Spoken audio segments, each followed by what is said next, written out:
अस्सलाम वालेकुम नाजरीन, आप देख रहे हैं प्रोग्राम रियासत और अवाम और मैं हूं मारिया जदून। नाजरीन, उस्मान मिर्जा केस में रियासत का बतौर इस्तगासा केस से पीछे ना हटने का बड़ा फैसला सामने आया है। वफाकी हुकूमत का उस्मान मिर्जा केस की पैरवी खुद करने का ऐलान हुआ जाता है और उसके साथ साथ वजारत कानून वफाकी वजीर कानून फरूक नसीम के सुलहबराही में अहम इजलास हुआ। फरूक नसीम साहब हमारे साथ भी होंगे, उनसे जानेंगे कि आखिर हुकूमत इस हवाले से क्या अहम फैसले करने जा रही है। नाजरीन, बात करेंगे क्या हुकूमत कल का मिनी बिल मंजूर करवा पाएगी।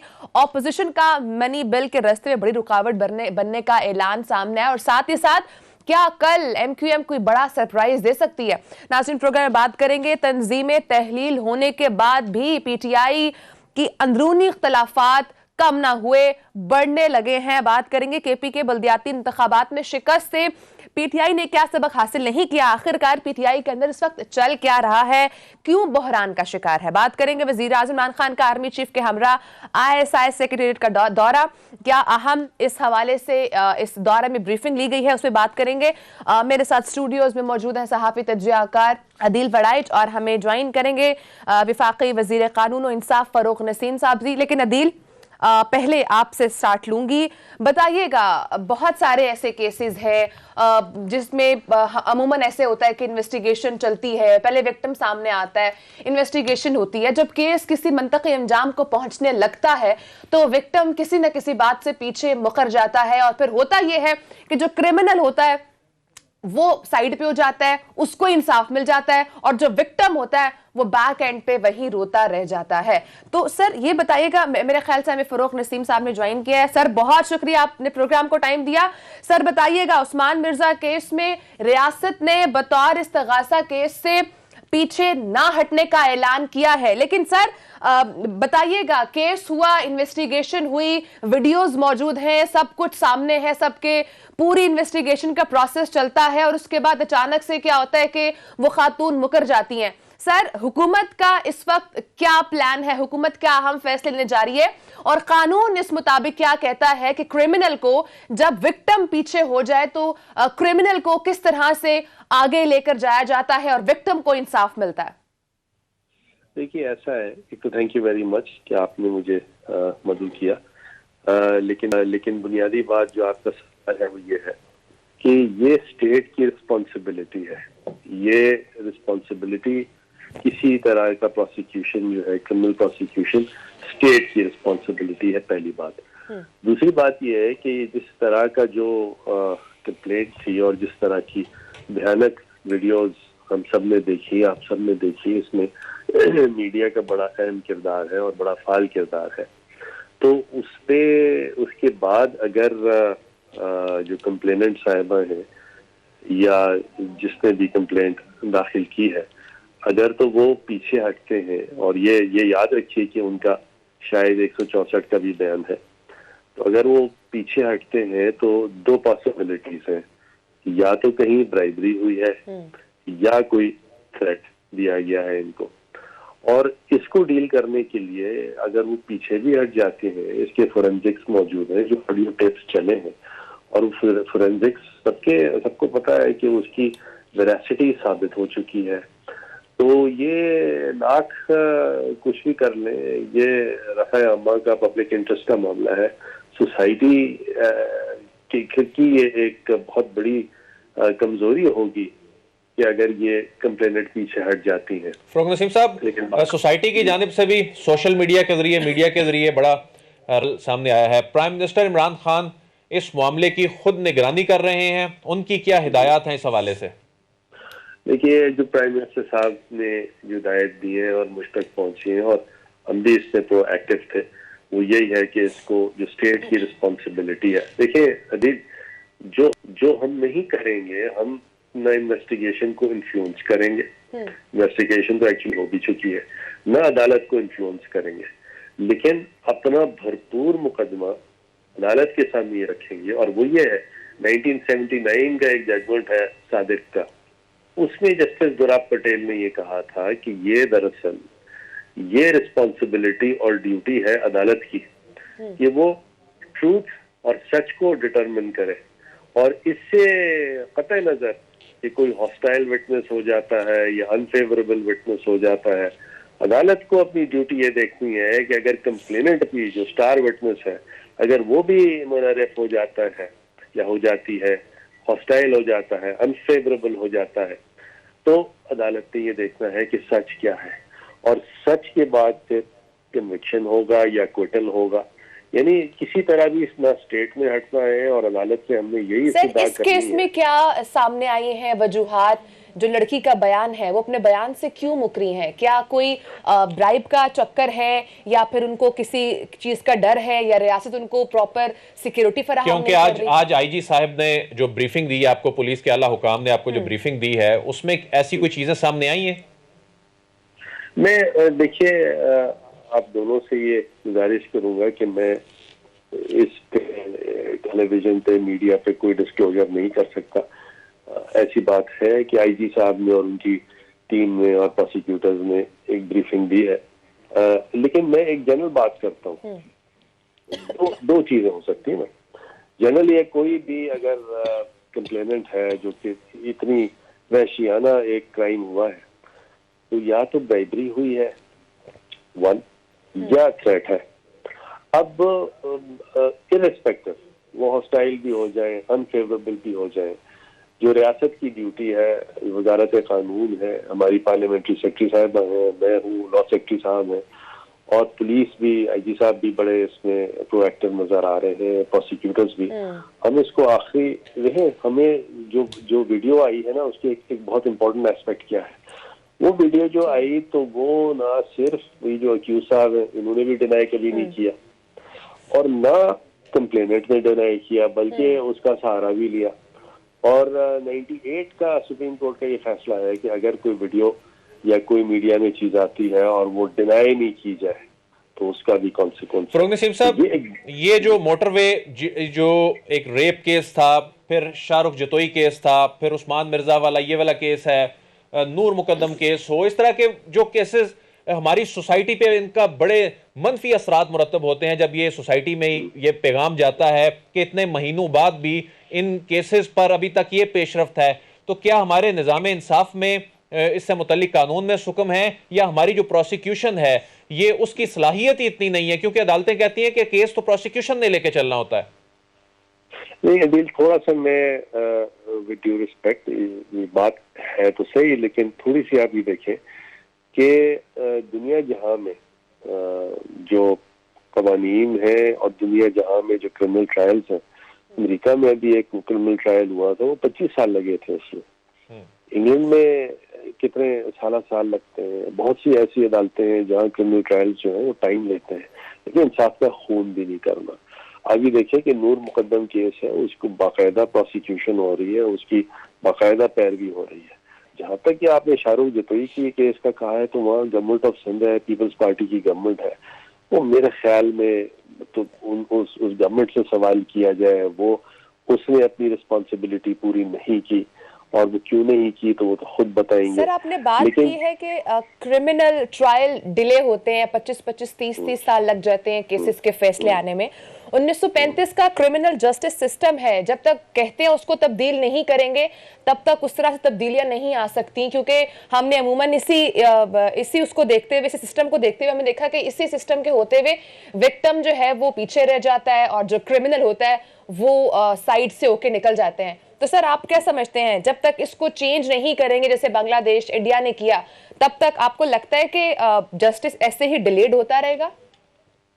ये आपने मारिया साहिबा बहुत उम्दा सवाल किया है, और एक ये मैं आपके सामने रखूं, ये 1935 का नहीं है, ये 1898 का, ये और भी पुराना है क्रिमिनल जस्टिस सिस्टम जो है हमारे। अभी हमने क्रिमिनल रिफॉर्म्स बना लिए हैं, और ये क्रिमिनल रिफॉर्म्स जो है आप ये समझिए कि 70-75 साल में ये इस तरह की क्रिमिनल रिफॉर्म्स आज तक नहीं बने। बल्कि मैं आपको बताऊं कि उस दिन फवाद चौधरी साहब को मैंने बुलाया था इन क्रिमिनल रिफॉर्म्स में, वो कहते हैं कि जी आपने फरूक भाई इतना ये जबरदस्त काम किया है, बात जगह तो ये 50 साल बाद ये हम सजाएं चेंज कर रहे हैं।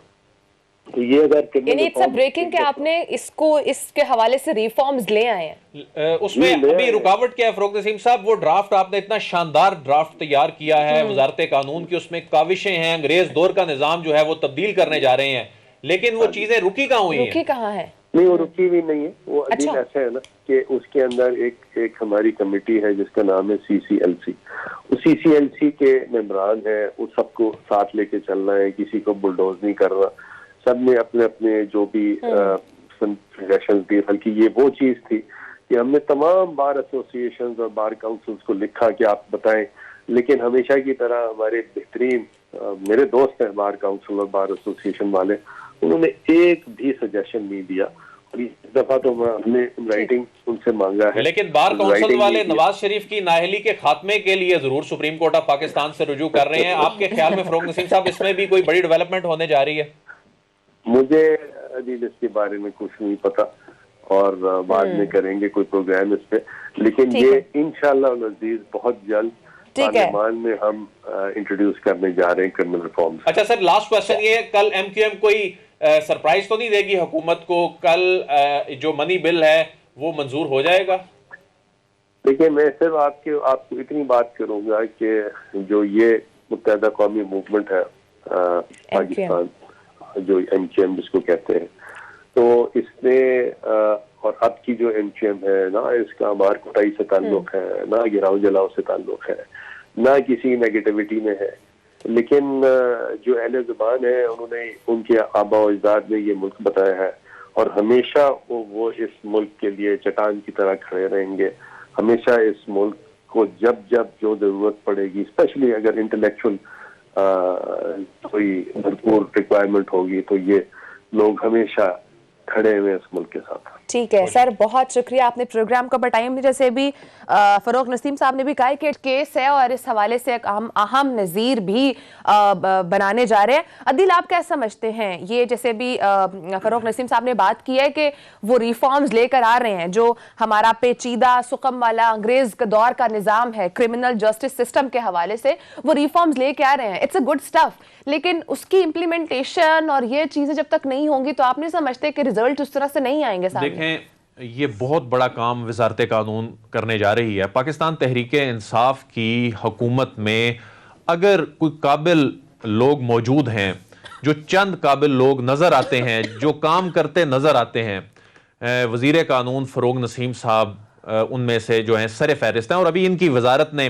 93% इन्होंने कामयाबी जो मिली है ओवरऑल, जहां 60-70 दीगर वजारतों को मिली है, तो इनका सबसे हाईएस्ट था जो प्राइम मिनिस्टर ने जो एवेल्युएट किया।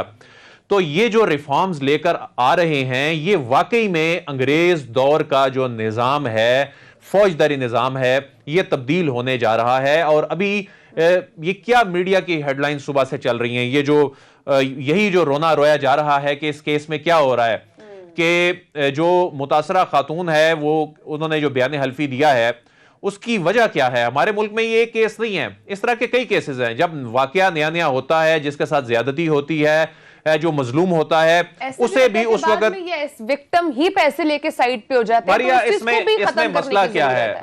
विक्टिम को ब्लेम करना बहुत आसान है। इसमें मसला ये है कि जब जख्म ताजा होते हैं, उस वक्त जो फ्रीकैन होते हैं, उस वक्त वो बड़ा एग्रेसिवली केस को लेके चल रहे होते हैं। लेकिन जो वक्त है, वक्त आहिस्ता आहिस्ता जब गुजरता जाता है, तो फिर जो असाब हैं वो जवाब देते जाते हैं। उसके बाद फिर अदील के आपने बात बिल्कुल ठीक की है, लेकिन इसमें एक और चीज भी सामने आती है कि जब जस्टिस डिले होता है तो फिर उसका मोस्ट प्रोबेबली यही होता है कि जस्टिस डिनाइड होगा। मैं यही बात करने जा रहा हूं कि वक्त गुजरने के साथ साथ जब फिर जो वो मजलूम शख्स होता है, वो जब असहाब उसके जवाब देते जाते हैं, तो उसके बाद फिर क्या होता है कि हमारी जो सोसाइटी के बहुत से लोग भी ये कहते हैं, जी छोड़ें जी, इस मामले में क्या पड़ा है, सुलह करें, जो होना था वो हो गया। उसमें अगर फिर ये लालच भी दी जाती है कि जी ठीक है, अगर आपको कुछ ना कुछ मिल भी जाएगा, निकलना कुछ नहीं है, अदालतों में धक्के खाने हैं, जो होना था हो गया। तो ये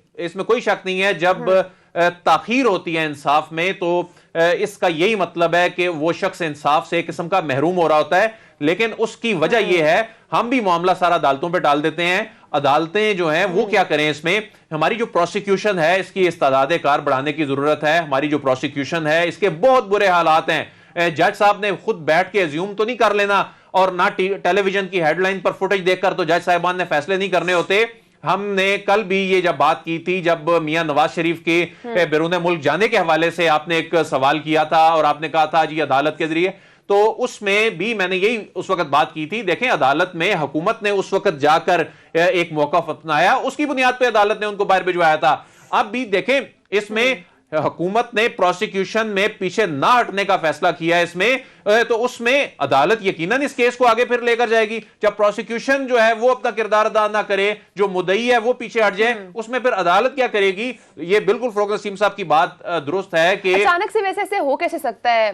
मतलब जो विक्टिम खातून है उन्होंने बहुत वर्बली ब्लंटली मीडिया के सामने आके बात की थी, उन्होंने ये कहा था कि मैं इस केस को एंड तक लेकर जाऊंगी।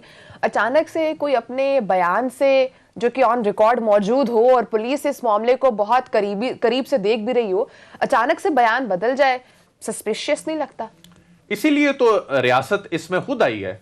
ये बड़ी मायूसी फैलती है सोसाइटी में इस तरह से। जो सोशल मीडिया है ये लोगों की वो नब्ज है, यानी जो लोग सोशल मीडिया पे ये जो तमाम ये जो ट्रेंड्स चल रहे होते हैं उसको देख रहे होते हैं, तो ये आपकी जो सोसाइटी के जो एहसासात होते हैं वो रिफ्लेक्ट हो रहे होते हैं। तो लोगों ने इस पर क्यों गुस्से का इजहार किया कि मीडिया ने इस पे इतनी हाइप क्रिएट की, मीडिया ने इसको हेडलाइंस बनाया, इस पे नोटिस लिया गया, इस पे हुकूमत ने नोटिस ले लिया। इसमें मामला जब अदालत में चल रहा है और अचानक खातून की जानिब से ये आया है, तो आज जो फ़रोग़ नसीम साहब की बात से भी लग रहा था और जो तस्वीर हमारी स्क्रीन पर भी चल रही थी कि जो आईजी साहब ने और पुलिस के आला हुकाम ने जो ब्रीफिंग दी है, इसका मतलब है कि हुकूमत ने ये मुकम्मल ब्रीफिंग लेने के बाद जो तमाम इत्तलात असल पहुंचने के बाद कि इसमें हुआ क्या है, उसके बाद ये यकीनन फैसला किया है। लेकिन इसमें जो मुतासरीन हैं उनकी सिक्योरिटी ये भी ज़ाहिर बड़ी ज़रूरी है कि उनको कोई थ्रेट ना कर सके, क्योंकि ये केसेस हैं। देखें, अब शाहरुख जतोई केस जो है,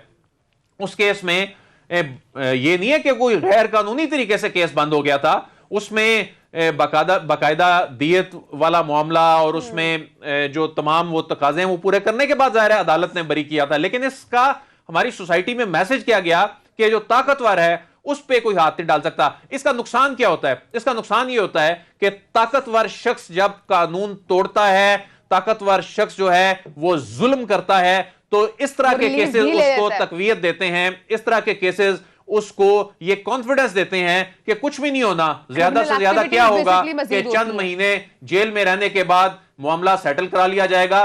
तो असल में ये मुआशरे के लिए बड़ी खतरनाक चीज होती है। यही वजह है कि सुप्रीम कोर्ट ऑफ पाकिस्तान ने उस वक्त सिंध हाई कोर्ट का जो फैसला है शाहरुख जतोई केस में, उसमें फिर उसके बाद नोटिस लिया और उसके बाद फिर वो मामला जो है दोबारा से जो है वो टेकअप भी हुआ। और अब 2-3 दिन पहले वो मीडिया में जो खबरें भी आई, तो बहरहाल ये केस एक आम आदमी का, ये एक आम शख्स का केस नहीं होते मारिया, ये आम शख्स के केस नहीं है, ये पूरी सोसाइटी के केस होते हैं। यही वजह है कि रियासत ने इतना बड़ा फैसला किया है। बिल्कुल। और वजीर आजम इमरान खान साहब ने इस केस के हवाले से जो रिपोर्ट है वो भी तलब किया और ये कहा है कि इसका day to day follow up लेना है और फिर इस केस को एट द एंड भी पहुंचाना है। नाज़रीन, ब्रेक का टाइम है, ब्रेक के बाद बात करेंगे क्या हुकूमत कल का मिनी बिल मंजूर करवा पाएगी और क्या MQM कल कोई सरप्राइज देने जा रही है कि नहीं। इसे बात करने के लिए ब्रेक के बाद हमारे साथ टिका खान सानी भी होंगे, उनसे बात करेंगे, साथ रहिएगा।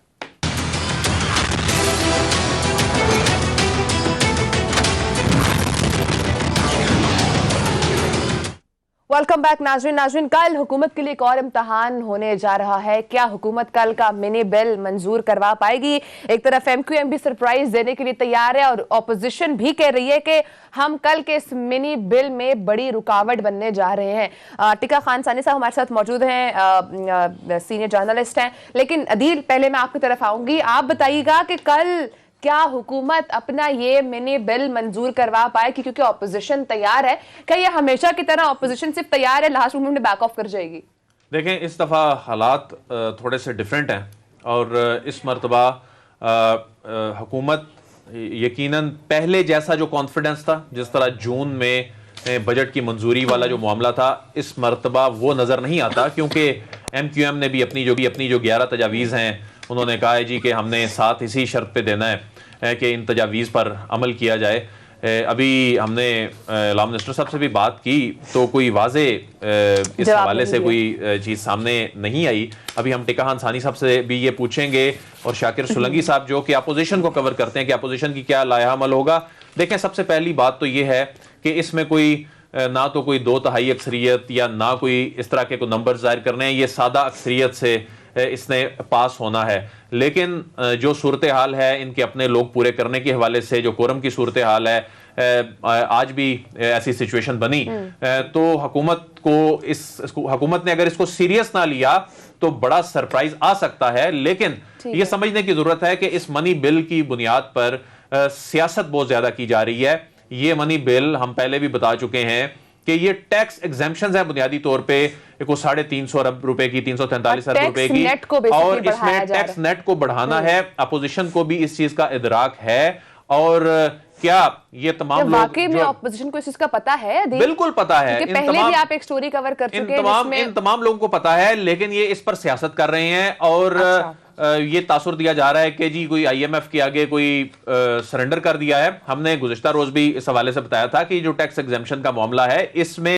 ही को 200-250 अरब रुपया जो है वो वापस हो जाना है। लेकिन मसला ये है कि एडवांस टैक्स की सूरत में इसलिए काटा जा रहा है कि बाद में जो अगले मरहले में उन लोगों की डॉक्यूमेंटेशन हो जो इसको क्लेम करें या जो इसको रिफंड करने के लिए कहें, जाहिर है वही इसको क्लेम कर सकता है। तो इस मामले पे ये हुकूमत का इसलिए इम्तिहान है कि अगर ये मनी बिल मंजूर नहीं होता, IMF की जो जायजा इजलास है वो तो आगे गया ही है, उसको आगे लेके ही इसलिए गया है ताकि इस पे मुकम्मल तौर पर बातचीत हो सके, खुले ज़हन के साथ इस पे बात हो सके, मुतल्लिका कमेटियों में इस पे बात हो सके।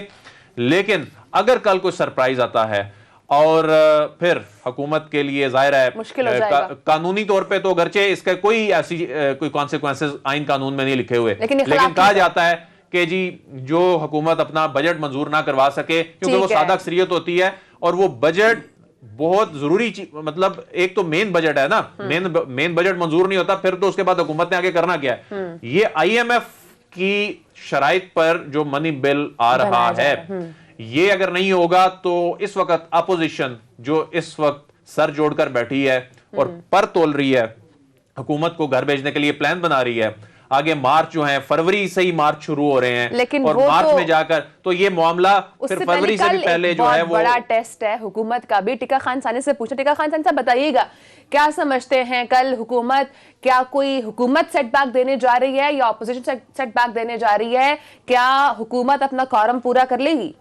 बिल्कुल जी, कल इस टाइम तक अदील वड़ाइच साहब कुछ और तबसरा कर रहे होंगे, यकीनन बहुत चैलेंज तो नहीं कर सकते, लेकिन मेरी इंफॉर्मेशन ये है कि 110% आपने मेरे अभी के तबसरे को यानी चैलेंज कर दिया। मैंने तो एक जीरो भी कर दिया। चैलेंज नहीं, आपकी मालूमात बहुत ऑथेंटिक होती है और बड़ा जबरदस्त आपने बात की। हुकूमत के लिए बहुत बड़ा चैलेंज भी हो सकता है, सरप्राइज भी हो सकता है, लेकिन हुकूमत ने अदील वड़ाइच साहब 2 दिन पहले से तैयारी मुकम्मल कर ली थी। फाइनेंस के हवाले से जो पार्लिमानी इजलास हुआ उसमें हुकूमत, इसके अलावा अपोजिशन, सारा कंसेंसस हो चुका है। पीपल्स पार्टी में, नून लीग में, उसमें एहसन इकबाल थे, उसमें नवीद कमर थे, नफीसा शाह थी, उसमें तहरीक इंसाफ के भी लोग थे, गवर्नर स्टेट बैंक थे, उन्होंने सारे तहफ़्फ़ुज़ात दूर कर दिए। जो तहफ़्फ़ुज़ात थे उनको दूर कर दिया गया। गवर्नर स्टेट बैंक के हवाले से क्या तहफ़्फ़ुज़ात थे जी? वो ड्यूल नेशनल नहीं होगा। उसके बाद ये भी तय पा गया है कि वो 2 साल बाद तक गवर्नमेंट की कोई भी IMF की या किसी और आलमी इदारे की जॉब नहीं कर सकता। इसके साथ साथ देखें कुछ और नई रवायात हैं और अपनी शराइत में, बल्कि डुअल नेशनल तो पता है शमशाद अख्तर डुअल नेशनल थी, फिर पार्लियामेंट को जवाबदेह होगा, अकाउंटेबल होगा, वो उनको अकाउंटेबिलिटी होगी उसकी स्टेट बैंक की, इतना खुद मुख्तार बनाया गया। एक बात बड़ी काबिले इत्मीनान है कि खुद टिका साहब, आप तो चूंकि हुकूमती ऐवानों के बड़े करीब होते हैं, इसको कवर करते हैं, खुद प्राइम मिनिस्टर ऑफिस को भी बड़ी रिजर्वेशंस थी जो स्टेट बैंक से मुतल्लिक बिल था। और इवन इस मनी बिल के हवाले से हुकूमत ने, ये कल हमें शौकत तरीन साहब ने बताया कि एक मौका ये आ गया कि एक किस्म के IMF के साथ झगड़ पड़े और कहा कि ठीक है फिर ये पैकअप करते हैं।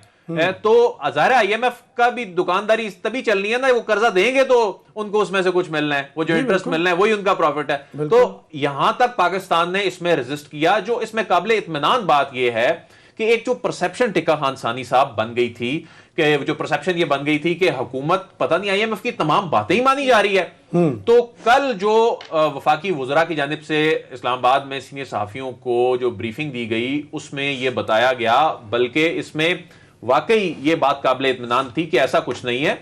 ठीक है, जो टैक्स एग्जेम्पशंस हैं वो क्यों खत्म हो रही हैं? ये टैक्स कलेक्शन नहीं है, ये तो रिफंडेबल है, ये रिफंड हो जाना है, रिफंडेबल है, नेट टैक्स नेट बढ़ाया जा रहा है। तो टिका खान सानी साहब, तो ये मामला इसका मतलब है हमारे साथ हुकूमत की तैयारी मुकम्मल है। कल पार्लियामानी पार्टी का इजलास, अभी भी डिनर चल रहा है पंजाब हाउस में, कुछ एमएलए। अच्छा ये बताएं ना, हुकूमत की तैयारी तो टिका खान सानी साहब नहीं, मारिया टिका खान सानी साहब, हुकूमत की तैयारी मुकम्मल है, लेकिन सीनियर जर्नलिस्ट शाकिर सोलंकी साहब हमारे साथ मौजूद हैं। सर बहुत शुक्रिया प्रोग्राम को टाइम दिया।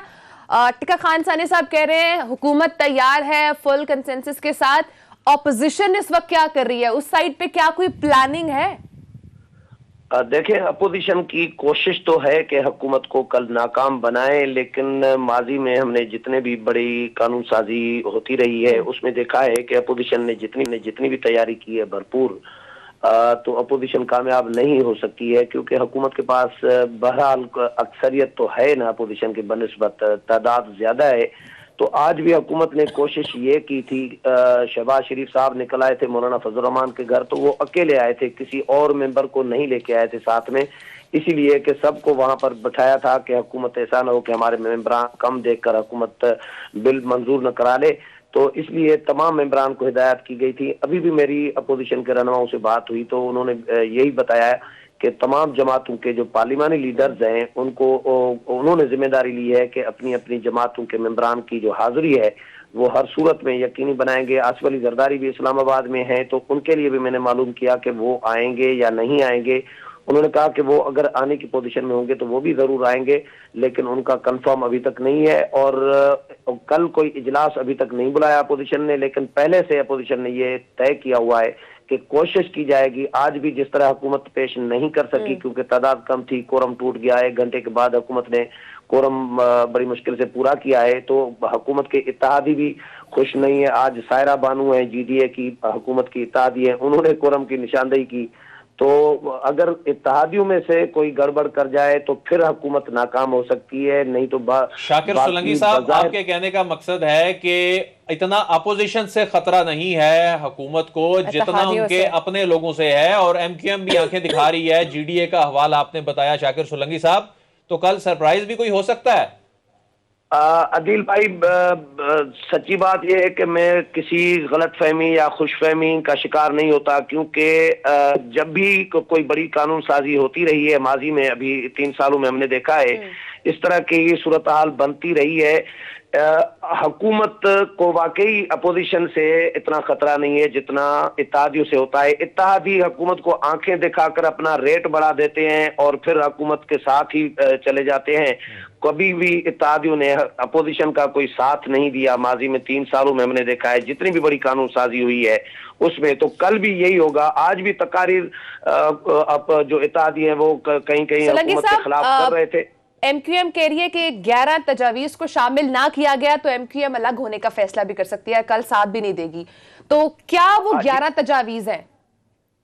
जी देखें, एमक्यूएम ने 11 बिल्कुल तजावीज दी हैं, लेकिन अपोजिशन ने अपनी तरामीम भी दी हैं। हो सकता है हुकूमत कल, वजीर आजम ने 2 बजे पार्लिमानी पार्टी का इजलास बुलाया है अपनी पीटीआई और इत्तेहादियों का 2 बजे, और तमाम मेंबरान को हिदायत की गई है कि वो अपनी हाजिरी यकीनी बनाए। शाकिर साहब, आप साथ ही रहिए। टिका खान सानी साहब जो हैं आपके साबिक कोलीग, वो हमारे साथ मौजूद हैं, इनसे भी जानते हैं कि प्राइम मिनिस्टर साहब जो हैं इस वक्त क्या उनकी मुलाकातें, मेल मुलाकातें हो रही हैं। इस वक्त पंजाब हाउस में इकट्ठ है, उससे मुतल्लिक टिका खान सानी साहब कुछ बताना चाह रहे हैं। जी टिका साहब।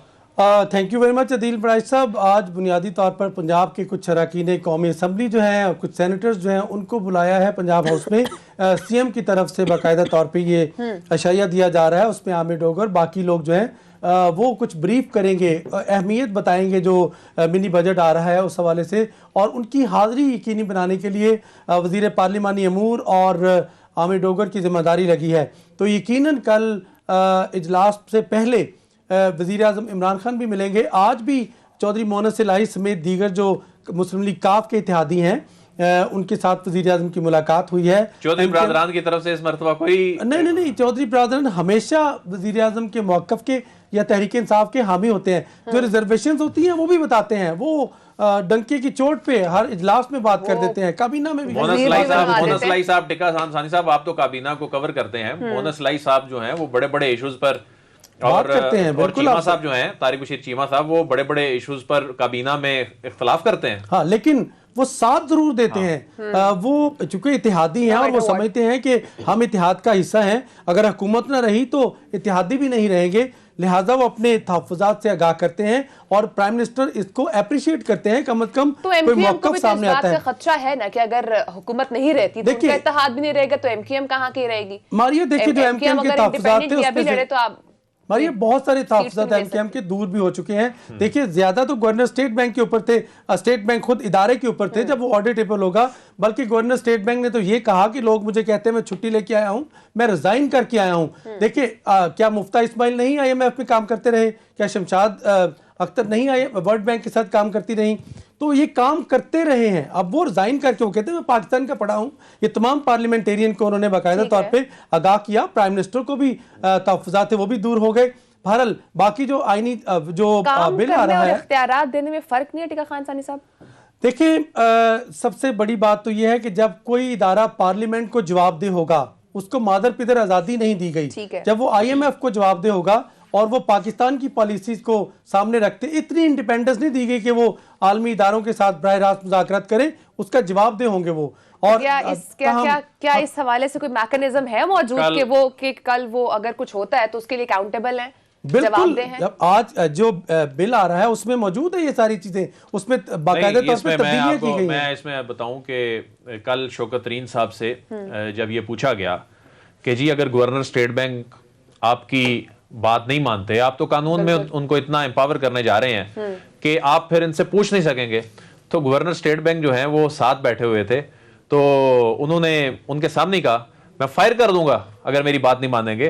तो उसकी और उस जिस कॉन्फिडेंस से शौकत तरीन साहब ने ये बात की, उन्होंने कहा ये कानून बना रहे हैं ना, हुकूमत से नहीं सुन लेना, उन्होंने कहा कि कानून बना रहे हैं ना, कानून खत्म कर देंगे, कानून बनाना हमने है तो खत्म भी हम कर सकते हैं। उन्होंने कहा कि एक कौमी असम्बली में एक बिल लाना है, तो ये जो इख्तियारात हम दे रहे हैं, और ये इख्तियारात भी क्यों दे रहे हैं, ये इख्तियारात इसलिए दे रहे हैं कि माजी में ये जितने तनकीद कर रहे हैं ना इस वक्त, ये जितने लोग तनकीद कर रहे हैं, ये IMF के प्रोग्राम में ये लोग आते थे, IMF का प्रोग्राम लेते थे, वादे करते थे, ये खुद कहां मानते थे? यही तो असल में इन्होंने चीट किया IMF के साथ। IMF आज ये कह रही है कि 22 प्रोग्राम आपने लिए, आपने जो अक्सरियत प्रोग्राम लिए वो आपने पूरे नहीं किए, और आपने वो अधूरे छोड़ दिए, सस्पेंड हो जाते थे क्योंकि कमिटमेंट पूरी नहीं होती थी। उसमें उन्होंने अब ये जो $60 अरब का इन्होंने जो दावा किया ना शौकत साहब ने, शौकत तरीन साहब ने, वो यही तो चीजें हैं कि जी डॉलर को रोकी रखा 94 रुपए पे या 100 रुपए पे, $60 अरब का नुकसान पहुंचा दिया, क्योंकि ये चीजें फिर वक्त के साथ फिर काफी अरसे बाद नजर आती हैं और उसका इंपैक्ट इतना खौफनाक है। और अब जो चीजें ये रिफॉर्म्स होने जा रही हैं टिक्का खान सानी साहब, ये रिफॉर्म्स जो हैं ये अब जाहिर है IMF का नाम साथ लग गया है, तो IMF का नाम ही बदनाम है ना। और $24 अरब भी देखिए ना, ज़रीए मुबादला के ज़खायर पहले 18 अब 6, तो $24 अरब तक पहुंचा दिए हैं। सोलंकी साहब से पूछ लेते हैं। सोलंकी साहब, इस वक्त अपोजिशन कह रही है कि मिनी बजट में टैक्सेस का सुनामी लाया जा रहा है, बेतहाशा टैक्सेस लगाए जा रहे हैं। अदील ने इसी प्रोग्राम में ब्रेकिंग दी थी कि वो उस तरह से टैक्सेस नहीं है, वो सिर्फ टैक्स नेट बढ़ाया जा रहा है। तो क्या अपोजिशन को इस चीज का इल्म नहीं है? जी देखें, अपोजिशन को बिल्कुल इल्म है। अपोजिशन ने अपनी तरामीम आज जमा कराई है, सेनेट ने भी सिफारिशात अपनी देनी है, वो आज देनी थी लेकिन वो सेनेट का इजलास लेट तक जारी रहा, तो कल सेनेट भी देगी अपनी जो सिफारिशात हैं। अपोजिशन ने अपनी तरामीम जमा कराई है, टैक्सेस हैं। MQM ने भी जो 11 नुकात दिए हैं, तजावीज दिए हैं, उसमें MQM ने भी कहा है कि काटेज इंडस्ट्री की पर जो टैक्स छूट है वो वापस 10% पर लाई जाए, और तवानाई के बहरान और बिजली महंगी करने के हवाले से जो फैसले किए गए हैं वो वापस लिए जाएं, और अवाम को जो मुतासर कर रहे हैं टैक्सेस वो वापस लिए जाएं। ये सारे इत्तेहादी अगर इस तरह के मुतालबात कर रहे हैं तो ये जाहिर है टैक्सेस हैं तभी इत्तेहादी मुतालबात कर रहे हैं ना। तो ये टैक्सेस हुकूमत, इसमें यकीनन अपोजिशन का ये इल्जाम किसी हद तक दुरुस्त है। जब इत्तेहादी भी अपोजिशन के मौक़िफ़ की हिमायत कर रही है, एमक्यूएम कर रही है कि ये टैक्सेस बढ़ाए जा रहे हैं तो इनको वापस लिया जाए, एमक्यूएम ने मुतालबा किया है, नहीं तो हम हुकूमत से अलग हो सकते हैं। तो बहरहाल अपोजिशन पे डिपेंड, अपोजिशन भी देख रही होती है इत्तेहादियों की तरफ। अपोजिशन को पता है कि हम कुछ नहीं कर सकते, हमारे पास तादाद नहीं है। इत्तेहादियों में से अगर कुछ मेंबरान, कुछ जमातें आगे पीछे हुई तो फिर हुकूमत नाकाम हो सकती है। लेकिन बजाय शाकिर सोलंकी साहब ये बताइए कि कल जब जाहिर है हुकूमत ने जो दावा किया है ये मनी बिल उन्होंने मंजूर करवाना है, नाजरीन को ये बताइएगा इसका तरीकाकार क्या होता है? जो ऐवान में मौजूद लोग होते हैं सिर्फ उनकी काउंटिंग होती है या हुकूमत को नंबर्स पूरे करके देने हैं? नहीं, ऐवान में जो लोग मौजूद होंगे उनकी तादाद देखी जाएगी। अगर हुकूमत की अक्सरियत एक भी मेंबर ज्यादा होगा तो बिल मंजूर हो जाएगा। ठीक है, अब कल ही सादा अक्सरियत कह सकते हैं, सादा अक्सरियत जो ऐवान में मौजूद अक्सरियत है वो उसके अकॉर्डिंग फैसला होगा। बहुत शुक्रिया शाकिर सोलंकी साहब, अपने प्रोग्राम को टाइम दिया। अब कल का दिन ही ये डिसाइड करेगा कि हुकूमत मिनी बिल मंजूर करवाने में कामयाब हो पाती है नहीं। ब्रेक के बाद नाज़रीन बात करेंगे, जहां एक तरफ वफाकी हुकूमत इस वक्त तैयार है नवाज शरीफ साहब को वापस लाने पर, लेकिन वहीं पीटीआई के अंदर खुद भी बहुत सारे इख्तलाफात चल रहे हैं। इस पर ब्रेक के बाद बात करेंगे, साथ रहिएगा।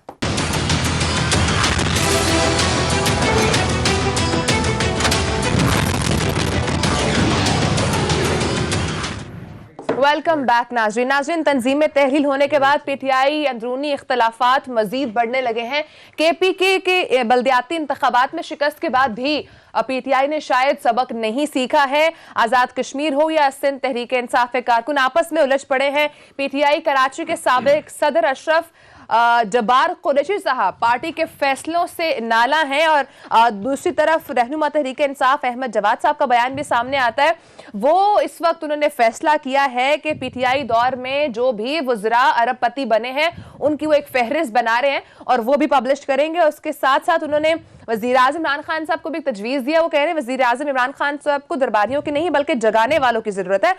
इस वक्त पीटीआई के मुख्तलिफ रहनुमा नाराज़ भी हो रहे हैं और हमें इस वक्त ज्वाइन भी किया है साबिक सदर पीटीआई कराची अशरफ जब्बार कुरैशी साहब ने। सर बहुत शुक्रिया, आपने प्रोग्राम को टाइम दिया। सर आप तो पुराने वर्कर हैं, स्टार्टिंग से साथ रहे हैं, आखिर ऐसा अभी क्या हुआ कि क्या इस वक्त आपका गिला है वजीर आज़म इमरान खान साहब से या पीटीआई से, या कौन से फैसलों से इस वक्त आप नाराज हैं? देखिए जी, मैं इस पीटीआई को बनाने वालों में से हूँ, फाउंडर मेंबर हूँ पीटीआई का। नया मैं शौकत खानम से इसमें पार्टी में था, शौकत खानम का वॉलंटियर नेटवर्क चलाता था मैं, पार्टी जब बनी है। हमने बहुत स्ट्रगल करके, जदोजहद करके, एमक्यूएम के खिलाफ जदोजहद की, दूसरी पार्टियों के खिलाफ जदोजहद की, हम इस जगह पे पहुंचे। आज तहरीक इंसाफ को 14 सीटें कराची से मिली हैं। लेकिन यहाँ जो फैसले किए जा रहे हैं वो बिल्कुल ही, जो फैसला हुआ उसमें अली जदी साहब को सिंध का सदर बनाया है, मिनिस्टर हैं। हमने उस बात को अभी उनको कुछ चैलेंज नहीं किया चाहिए, इमरान खान साहब ने बनाया तो हमने उसको अभी इंतजार ही कर रहे थे कि उनके फैसले आने शुरू हो गए। 20 रुकनी ऑर्गेनाइजिंग कमेटी बनाई गई जिसका मैं भी मेंबर हूँ और 4 सीएम उसके अंदर हैं और दूसरे लोग भी मेंबर हैं उसके। लेकिन अली जैदी साहब ने उनमें से किसी को भी मशवरे के काबिल नहीं समझा, को उस कमेटी का इजलास ही नहीं बुलाया और इजलास बुलाए बगैर उन्होंने रीजन अनाउंस कर दिया। कराची में ये पहले भी सदर रहे 2015 में।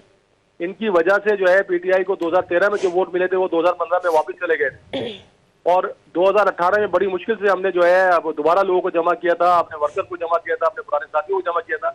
इमरान खान साहब ने भी बड़ी मेहनत करके उसको की थी हमारे साथ और 2018 का हमने जब रिजल्ट दिया था तो अब इनके ये लोग मिनिस्टर्स बन गए, लेकिन हमारा वर्कर तो बिल्कुल बेहाल पड़ा हुआ है।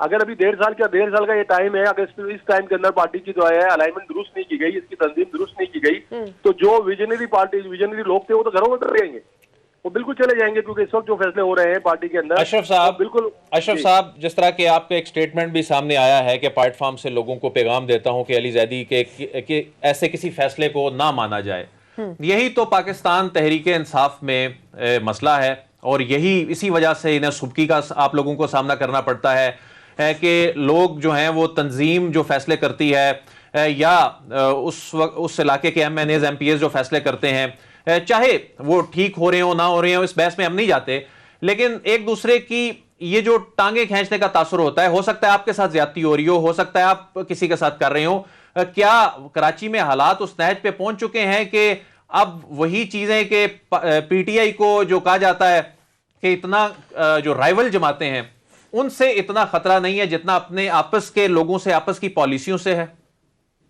देखें, बात यह है कि एक तो ये कि ये पार्टी का हमारा इंटरनल मैटर था, जो मैंने जो वीडियो डाली थी अपने लोगों के अंदर, ये वीडियो लीक हो गई, ये मीडिया के पास चली गई। आज जो अगर आप मुझसे बात कर रहे हैं तो मैंने ये आपसे ये बात इसलिए नहीं कर रहा कि मेरी पार्टी के अंदर कोई बड़ा खिलाफ और लड़ाई झगड़ा, हमारे पार्टी में झगड़े होते हैं, सारे घरों में होते हैं, लेकिन जब ये हद से बढ़ जाए कुछ चीजें और कुछ लोग जो है इमरान खान साहब तक वो बातें पहुंचने ना दें और उनके जो है उनकी सराउंडिंग में ऐसा माहौल क्रिएट कर दें जिससे उनको ये पता ही ना चले कि ये सही कह रहे हैं या गलत कह रहे हैं, तो ये मजबूरन बात है कि ये मीडिया का जो है, मीडिया पे आ रहे हैं, अगर कोई और दूसरे लोग की मीडिया के ऊपर आ रहे हैं तो पार्टी में ये हमारी लड़ाई, हमारी जात की लड़ाई नहीं है। मैं तो अभी भी सुप्रीम कमेटी का मेंबर हूँ, डिप्टी जनरल सेक्रेटरी पाकिस्तान था अभी इमरान खान साहब के साथ, जो है मेरे बड़े पुराने, हम जो है सर एग्जैक्टली आपको तो बहुत पुराने ताल्लुकात है इमरान खान साहब से। 6 इलेक्शन मैंने तहरीक इंसाफ के लड़े हैं, 6 इलेक्शन लड़े मैंने। तो सर आपके वजीर आजम से कोई बात नहीं होती, आप उनसे डायरेक्टली ये गिला नहीं कर सकते? बिल्कुल बात हुई है प्राइम मिनिस्टर से, लेकिन जब ये फैसला आया उसके बाद से मैं कह रहा हूँ ना, उसके बाद से ये होता है कि जी जो तंजीमी सदर साहब है उन्होंने अभी हमारे एक साबिक सीएम साहब को कहा, उन्होंने कहा कि आपने इजलास जो है बुलाया क्यों नहीं, आपने मशवरा क्यों नहीं किया? उन्होंने कहा मैं पाबंदी नहीं हूँ मशवरा करने का। तो जब कोई ऐसी बात, ऐसी सूरत हाल हो जाएगी जिसके जरिए पूरी पार्टी तबाही की तरफ चली जाएगी, तो आप क्या समझते हैं? जब हमने दूसरी पार्टी को चैलेंज किया, हमने एमक्यूएम को चैलेंज किया, हमने यहाँ पर जो है कराची में स्टेटस को पूरा तोड़ दिया यहाँ पर, और हमने तहरीक इंसाफ को लेकर आए, तो क्या फिर हम इस बात को बर्दाश्त करेंगे? हम पार्टी के अंदर भी ये मुस्तकिल ये वाला होता रहे, ये एक ग्रुप है जिससे कब्जा कर लिया पार्टी में। एग्जैक्टली यही गिला आपने वजीर आजम इमरान खान साहब से किया है? जी हर दफा करता हूँ। खान साहब से सिर्फ मेरा नाम ले, वो कहेंगे, वो मानते, वो जो है मेरा नाम ले, आप फौरन बताएंगे वो आपको मैं कौन। इमरान खान साहब से नाम ले, पूरे पाकिस्तान में शायद किसी का नाम ले लें, लेकिन मेरा नाम वो इतनी दफा लेते हैं कि आपको खुद पता लग जाएगा। मैं अपनी बात, सच बात और मैं हक पर हूँ, सच बात कर रहा हूँ। अपने वर्कर्स को जो वर्कर के साथ सुलूक हो रहा है ना, आप ये देख लेंगे। जब आप ये बात करते हैं तो इमरान खान साहब आगे से क्या जवाब में आपको कहते हैं?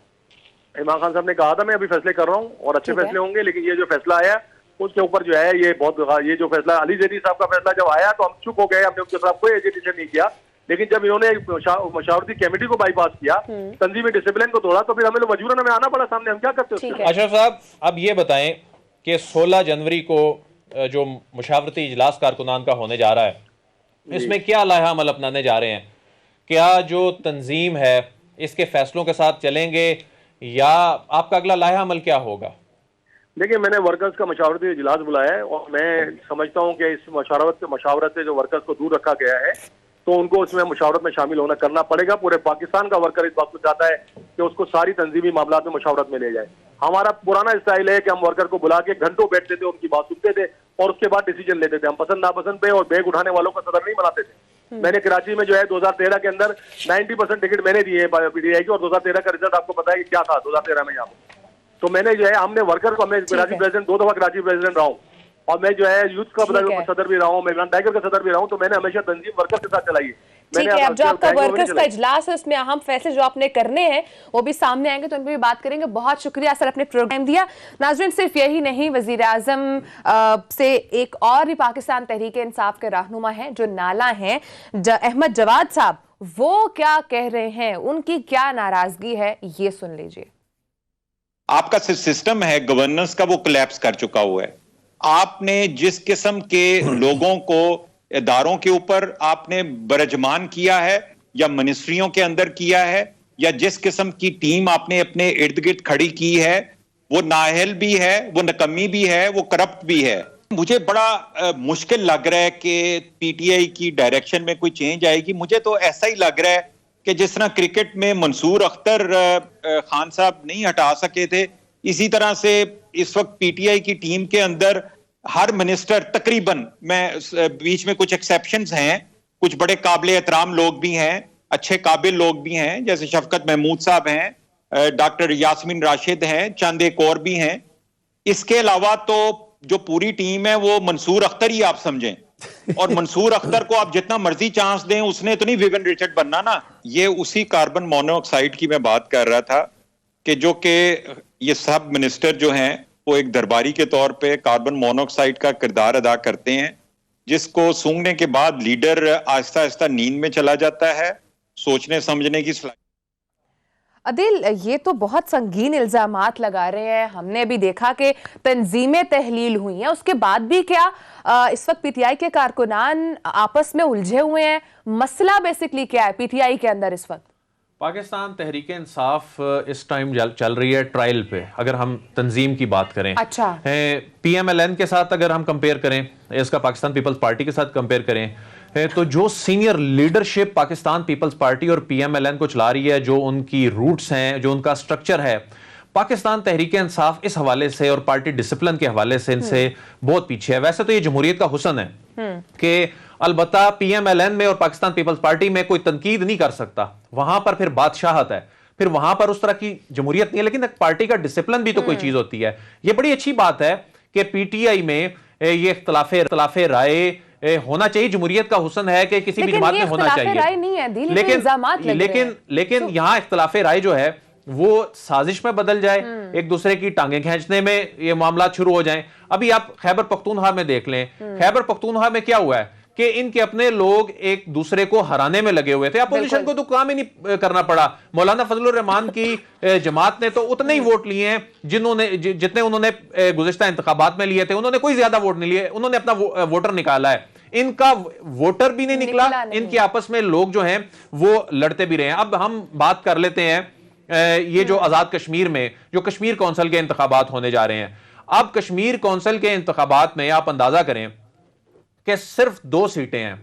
2 सीटों में ये हालत है कि इनके जो नजरियाती वर्कर्स हैं वो इस टाइम फिर वो शिकवा कर रहे हैं जी, वो इल्जामात ये लगा रहे हैं कि जी पैसों का लेन देन हो रहा है। अब पैसों का लेन देन हो रहा है नहीं हो रहा, जाहिर है सबूत के बगैर ये इल्जाम नहीं लगाना चाहिए ये, लेकिन वो उन्होंने ये सोशल मीडिया पर उन्होंने ये आवाज बुलंद करनी शुरू कर दी है। इसका नतीजा क्या निकलेगा? बल्कि वहां के जो उनके जो मेंबर हैं असेंबली के, उन्होंने खत लिखने शुरू कर दिए हैं वजीर आजम को। अच्छा। इसमें हो ये रहा है, वो ये कहते हैं कि जो नजरियाती कारकुन हैं वो नजरअंदाज हो रहे हैं और फिर यहां पैसों का लेन देन हो रहा है। अभी तो चंद हफ्ते क्या चंद रोज गुजरे हैं खैबर पख्तूनख्वा में इनको ये शिकस्त का जो सामना करना पड़ा है। और उस शिकस्त के बाद इन्होंने जो तहलील कर दी थी अपना सारा तंजीमी ढांचा, वो तमाम तहलील करने से तो ऐसे लग रहा था कि पीटीआई के अंदर वाकई को तब्दीली आ रही है, लेकिन उसके बाद भी मामला जूं के तूं है। मेरे ख्याल